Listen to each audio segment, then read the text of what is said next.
बिस्मिल्लाहिर्रहमानिर्रहीम। मुहर्रम उल हराम। यूँ तो साल के 12 महीने और हर महीने के 30 दिन अल्लाह तबारक व तआला के पैदा किए हुए हैं, लेकिन अल्लाह अज़्ज़वजल ने अपने पूरे साल के बाज़ अयाम को ख़ुसूसी फ़ज़ीलत अता फ़रमाई है और इन अयाम में कुछ मख़सूस अहकाम मुकर्रर फ़रमाए हैं। ये मुहर्रम का महीना भी एक ऐसा ही महीना है जिसको कुरान करीम ने हुर्मत वाला महीना करार दिया है। अल्लाह ताला ने कुरान करीम में फरमाया है कि 4 महीने हुर्मत वाले हैं और इनमें से एक महीना मुहर्रम का है। मुहर्रम की 10वीं तारीख को अशूरा कहा जाता है, जिसके मानी है 10वां दिन।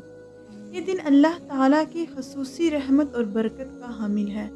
जब तक रमज़ान करीम के रोज़े फ़र्ज़ नहीं हुए थे, उस वक़्त अशूरा का रोज़ा रखना मुसलमानों पर फ़र्ज़ करार दिया गया। बाद में जब रमज़ान के रोज़े फ़र्ज़ हुए, तो उस वक़्त अशूरा के रोज़े की फ़र्ज़ियत मनसूख़ हो गई। लेकिन हज़ूर अक़दस सल्लल्लाहु अलैहि वसल्लम ने अशूरा के दिन का रोज़ा रखने को सुन्नत और मुस्तहब करार दिया।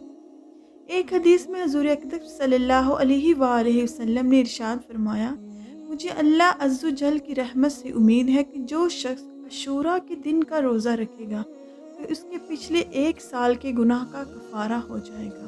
हज़रत अबू कतादा रज़ी अल्लाह ताला अन्हु से रवायत है कि रसूलुल्लाह सल्लल्लाहु अलैहि वसल्लम ने फरमाया, अशूरा के दिन रोज़ा रखने में अल्लाह ताला की ज़ात से उम्मीद करता हूँ कि ये एक रोज़ा आदमी के एक साल के पहले गुनाहों का कफ़ारा बन जाएगा। 10 मुहर्रम उल हराम की चंद खसूसियात। 10 मुहर्रम उल हराम को हज़रत आदम अलैहिस्सलाम की तौबा कबूल हुई।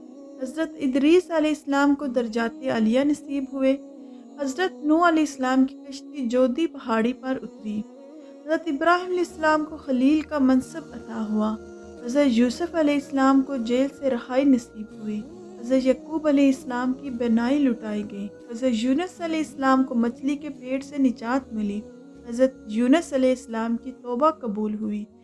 हज़रत यूनुस अलैहिस्सलाम की कौम की तौबा कबूल हुई। हज़रत मूसा अलैहिस्सलाम की कौम को फ़िरऔन से निजात मिली। हज़रत ईसा अलैहिस्सलाम को ज़िंदा आसमान पर उठाया गया।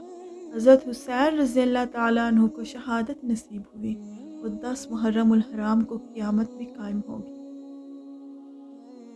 सदक़ल्लाहुल अज़ीम। सदक़ता या रब्बुल आलमीन। वीडियो अच्छी लगी हो तो लाइक शेयर और सब्सक्राइब कीजिए। फ़ी अमानिल्लाह।